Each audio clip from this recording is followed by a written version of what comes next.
All right. Hello, everyone. Welcome to a new webinar on spend analytics. My name is Ben. I'm head of market development here at Sourcing Force, and I will be hosting today's session.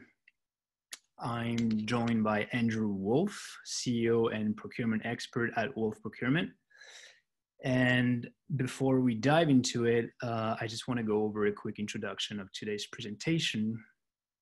So it should take about 35 minutes, including a 10-minute Q&A session at the end. As we move on throughout the presentation, we'll be launching a few polls. So really just to quickly gauge your acquaintance with today's topic. So you guys will see a window popping up on your screen with some questions. It works for mobile devices as well. So you will see it up on your screen when I launch it a little bit later. And in the meantime, if you guys have any question as we move on, you can leave them into the chat box as well, which you can find on your Zoom control panel, and we'll do our best to address them at the end of the webinar. Also, today's session is being recorded, so if you want to review it, I will send out the link to the video soon after this presentation. And yeah, that being said, I turn it over to Andrew now. Welcome. Time out of their busy schedules to join us today. So first off, here's a look at today's agenda. And as Ben mentioned, the plan is for me not to talk more than 30 minutes to allow for sufficient time for questions. And now with that being said, this is meant to be a collaborative session, so please feel free to ask questions at any time. I really encourage your participation to make this as interactive as possible. So first up, we'll define what is spend analytics. We will look at why spend analytics is important, including the benefits, how to start the process, the methodologies behind the process. We will dive a little deeper into what spend analytics encompasses, the difference between spend analysis and spend analytics, and then we'll conclude with a real-life case study. What is spend analytics? When we start talking about spend analytics, spend analysis, spend management, etc., many of these terms are used interchangeably. I thought it'd be a good idea to start with a definition to level set and ensure we are all on the same page of what is meant by spend analytics. Spend analytics is the process of collecting, consolidating, cleansing, classifying, and analyzing supplier expenditures with the purpose of providing visibility and insight into these expenditures and identifying opportunities for reducing costs, improving efficiency, and monitoring compliance through a dedicated platform. We will get into the differences between some of the terminologies a little later on in the webinar, but the key differentiators with spend analytics is it's a dedicated process or platform which is encompassing of all of these activities related to analyzing spend. Now, before we go any further, as Ben mentioned, we'll be doing some polls, and we want to start with our first one. We thought it'd be a good idea to poll the audience to see who is doing spend analytics today and or has done some sort of spend analysis or perhaps has some sort of spend management strategy. So you can see the poll up on the screen there. First question being, are you currently conducting a spend analysis or some form of spend management strategy? If you could please take a few minutes to answer yes, no, or partially.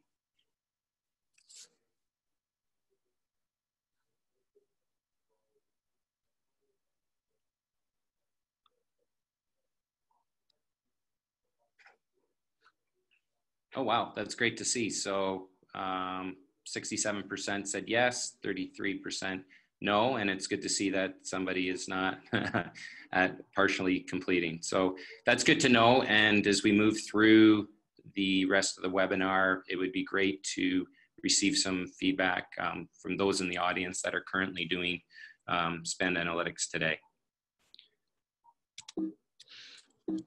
Okay, my apologies. Sometimes I have to go in and out of this to move it if it sits too long. Okay, Why spend analytics? So spend analytics really plays an integral role through the entire procurement process. It's the starting point for defining any procurement strategy, category plan, understanding your supplier base, current purchasing behaviors, and so on, thus providing many benefits to an organization. Based on my experience, I've listed what I feel are the top 6 benefits on this slide. First benefit, improve visibility and control. Many organizations are geographically dispersed, operate under multiple lines of business, and may have multiple ERP, procurement, or financial systems, making it very difficult for procurement teams to have a direct line of sight across the entire organization. Spend Analytics provides for this visibility, and then once implemented will give you the continuous management or view of what you are spending your money on, thus increasing control, or at least providing you the ability to implement the right controls. Rationalization of the supplier base.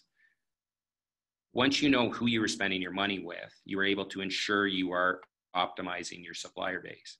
This is a big one where I find many organizations are unaware of how many different suppliers they are buying this same product or service from, especially in those larger, more complex companies.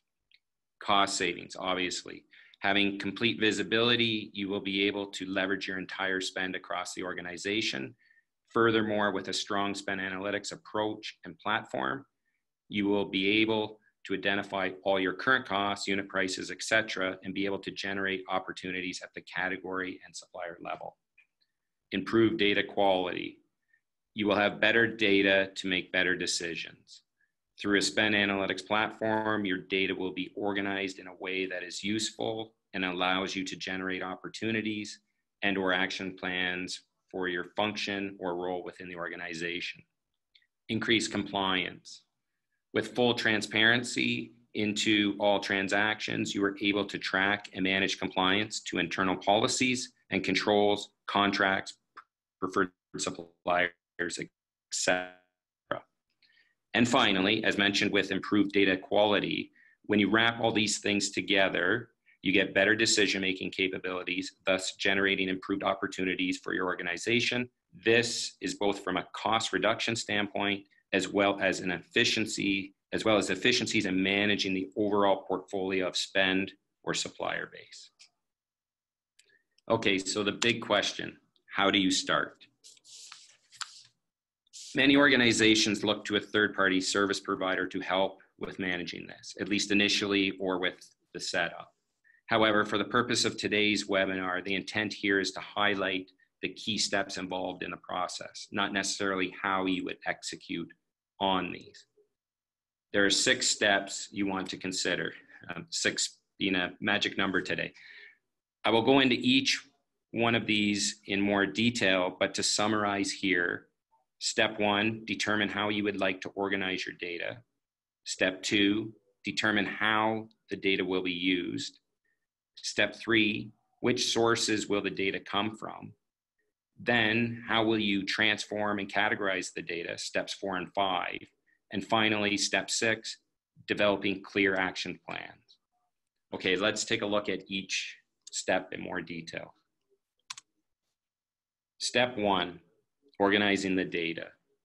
It's really up to you the way you would like, or what data you would like to capture and how you would like to organize it. From an operating level, this could be by legal entity, business unit, or geography. You need to determine what's important to your company and align to how you operate. For supplier name, you will want to go through some sort of supplier normalization process to consolidate all those various versions of a supplier name or their entities for which they bill you. For example, Microsoft Canada, Microsoft Inc., Microsoft Licensing. Collapsing these into one name so you have a complete picture by supplier. Another key decision point when determining what fields you want to capture is look for common or unique identifiers you would find between source systems. For example, order number or PO number. This will help when you're trying to match the records between the different source systems, for example, between an ERP or a purchase requisitioning system. to give you that more granular detail. Step 2, how is the data used? Determine how the data is being used today and how it will be used going forward. What benefits will each area or function receive from the data? Can you make any improvements for them? This is largely going to benefit procurement, obviously, in how you are able to develop and recommend different strategies and how you approach and work with the different internal stakeholders, from subject matter experts to end users to the executives within your organization. Step 3, which source systems? Determine the source systems of where you are going to get the data. The primary systems for spend analytics, at least as a starting point, tend to be the ERP and purchase requisitioning systems, or PO systems, and then further extend to production, inventory systems, and specific supplier systems or reports for more detailed unit pricing and purchasing patterns. And in more sophisticated companies, these extend to sales systems. Ask for a minimum of 12 months worth of historical data, but ideally 2 to 3 years, so you have some trending data or some year-over-year comparisons. Whatever tool you're using, you need to be able to cleanse the data, remove duplicate transactions, go through the supplier normalization process I mentioned earlier, and really ensure you have clean, accurate data. Lastly, you may want to consider layering in unstructured data with things like contracts or supplier performance reports or surveys. Next, you want to determine how you would like to structure or transform the data, step 4. Most organizations start with breaking the spend down by direct and indirect, which is also a recommendation of mine. Usually these spends are managed separately within an organization and therefore make sense to break it out this way. Then you will need to determine the taxonomy you want to use for your classification. This is usually custom to the organization or can be based off UNSPSC or SIC codes. Generally speaking, UNSPSC or SIC codes are too broad, but it's quite common to see a combination approach using one of the product classes and customizing it to suit the needs of your organization.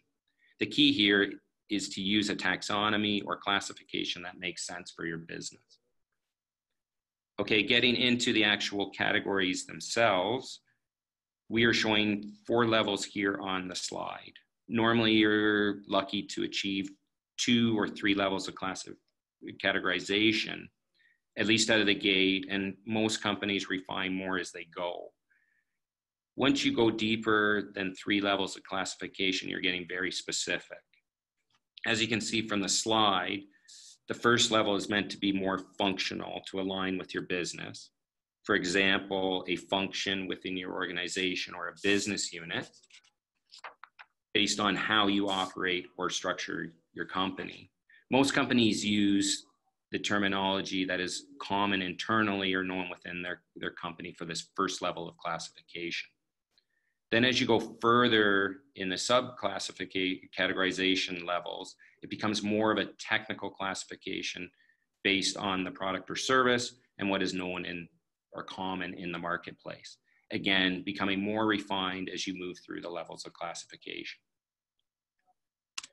Once you have the taxonomy set, you're ready to categorize your data. The goal here is to categorize 80% of your supplier base or better. On the slide is an example of suppliers being categorized and some of the information being captured. Please note, this is fictional data due to confidentiality reasons. Some of the key information here that would allow you to make key insights or develop strategies or action plans are supplier status, where does it fit in the Pareto curve, thus helping you determine your procurement strategy for what type of supplier or spend. The other column listed here is addressable, allowing you to remove those suppliers or categories which are deemed unaddressable to procurement, allowing you to focus your efforts on the right activities. Under contract, this is here more from a planning perspective and helping you create those sourcing wave plans. Now, this is just an example to show you the key information being captured at a high level. It is usually done with much more detail and complexity, as you can imagine, but it depends also on the raw data that's available or you're able to capture within your organization. The final step is developing your action plan. Generally speaking, it starts at the basic level, which we have depicted here, the Pareto principle, and dividing your suppliers up based on A, B, C classifications, where A suppliers account for 80% of your spend, B and C suppliers account for the bottom 20%. Usually 15% for B and 5%, the bottom 5% for the C suppliers. You can then develop your procurement strategies accordingly. A suppliers being your more strategic important suppliers, and C suppliers being your tail spend, and B somewhere in the middle, generally moving up to A or down to C. Some of the other outputs or opportunities that may result from spend analytics are sourcing wave plans, renegotiations with incumbent suppliers.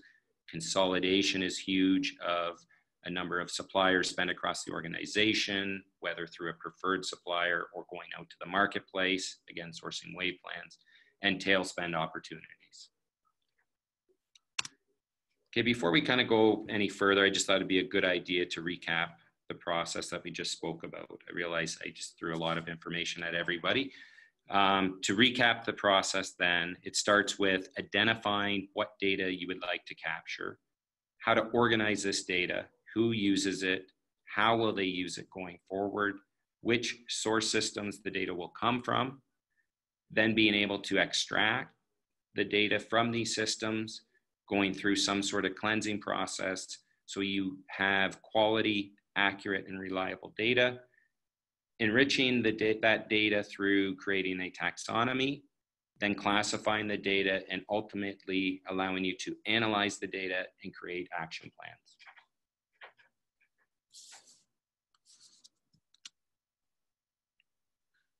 Okay, we mentioned at the beginning of the webinar the difference between spend analysis and spend analytics. And it's a little bit of a play on words here, as most people use, as I mentioned, most people use these terms interchangeably. But for me, I really view spend analytics as a platform and spend analysis as a process. The process being part of the overall spend analytics platform. Spend analysis is more of a point in time, or can be seen as a single activity, where spend analytics is a continuous and ongoing process. From a technology standpoint, spend analysis can generally be done with existing or generic tool sets, for example, Excel, where spend analytics would require a dedicated application. To get into a little bit more of the pros and cons of each type of system, as mentioned, okay, first starting with spend analysis, as mentioned, most organizations are using existing tools, and probably the most common one, which is depicted here on the left, is Microsoft Excel, which this means from a pro, they are inexpensive. You already own the tools. Simple to use. Again, you are already using it. You have the data at your fingertips. No extraction is needed. Very easy reporting. The cons to tools such as this is time consuming, especially if you have to gather large amounts of data or you're required to update that data frequently. Difficult to manage when multiple sets of data are involved. No audit trail recording. Processes are disjointed and no automated workflow processes.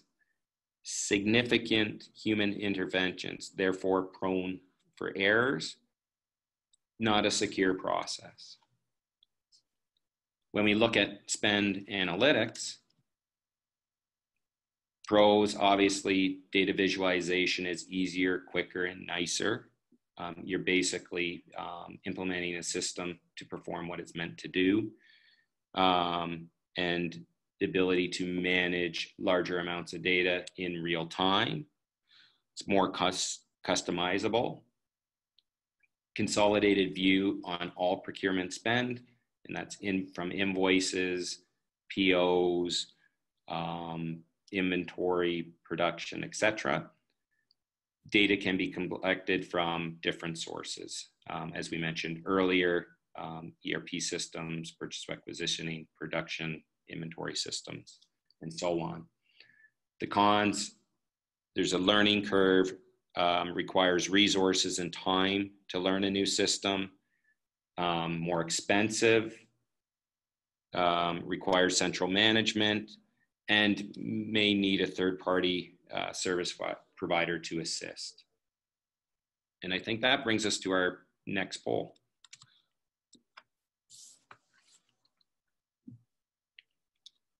So benefit, there we go. All right, so the next question is, do you currently utilize a dedicated spend analytics platform?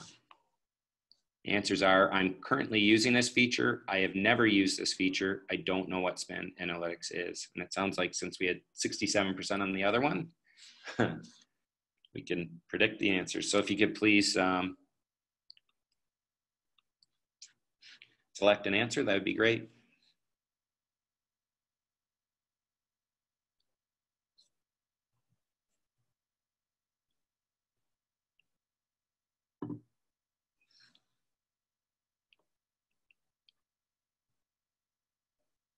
Okay, interesting. So I think what it leads us to tell us is it was fairly high on the other poll, where it's lower, almost reversed on this poll. So it sounds like majority of the people in the audience today are using more of doing a spend analysis with current tool sets versus utilizing a dedicated platform specific to spend analytics.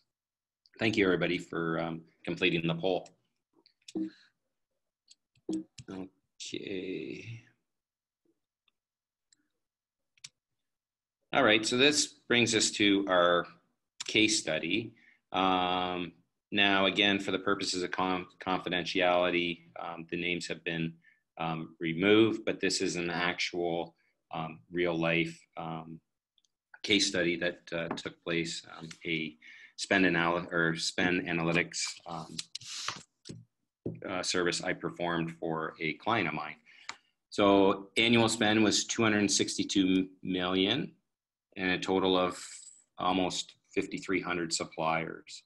80% of the spend was with 200 suppliers, 15%, 771 suppliers, and the tail spend was a little over 4,300 suppliers, which accounted for 5% of the spend.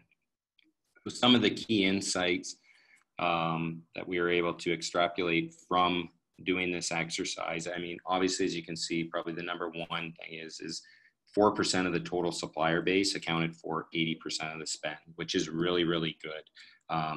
As most of you know out there, if you can do this at 20% of your total supplier base, account for 80% of the spend is great.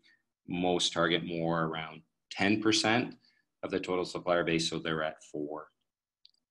As you can see, obviously a very long tail spend with an average transaction size of $282.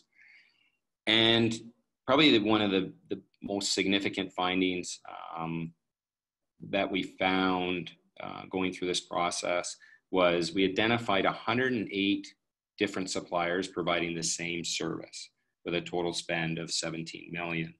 We were able to get this down to 3 preferred suppliers, and we were able to leverage that total spend and achieve a little over 30% in savings. So you can see a significant impact there. The reason for that many different suppliers providing the same service is this company operated in different geographies and through many different operating entities, which really operated in silos. So we were able to get the data of all the different geographies and operating entities and consolidate all of that into one. So then overall, we were able to identify 22 opportunities with a total cost savings of $10 million. As well as the last point I will note with this one, I think everybody can see there is with that huge tail spend, 90%, 95% of their suppliers, accounted for less than 5% of the spend.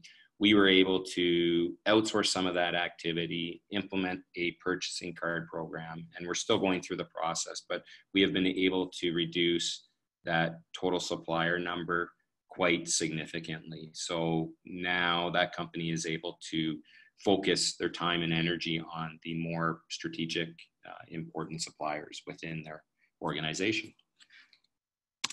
And with that, Ben, I will bring it to you to ask the group if there's any questions. Yeah, great. Thanks, Andrew, for a thorough presentation. So yeah, I think we can now start with our Q&A session. We're still on time. So if you guys have any question, you can use the chat box now. Any question? Okay, that's gonna wrap it up for us here. Okay. Well, thank you all for watching. Don't forget, if you came in late or would like to watch this webinar again, you'll get the link to the video in your inbox tomorrow. We hope you enjoyed it. If you need more insight on spend analytics or any help for your spend analysis project, feel free to email me at bconstancy@sourcing-force.com. You can also reach out to Andrew directly at andrew@wolfeprocurement.com. So yeah, again, thank you very much for joining us today, and enjoy the rest of your week. Thanks. Thank you, everyone. Thank you, Andrew. Thanks.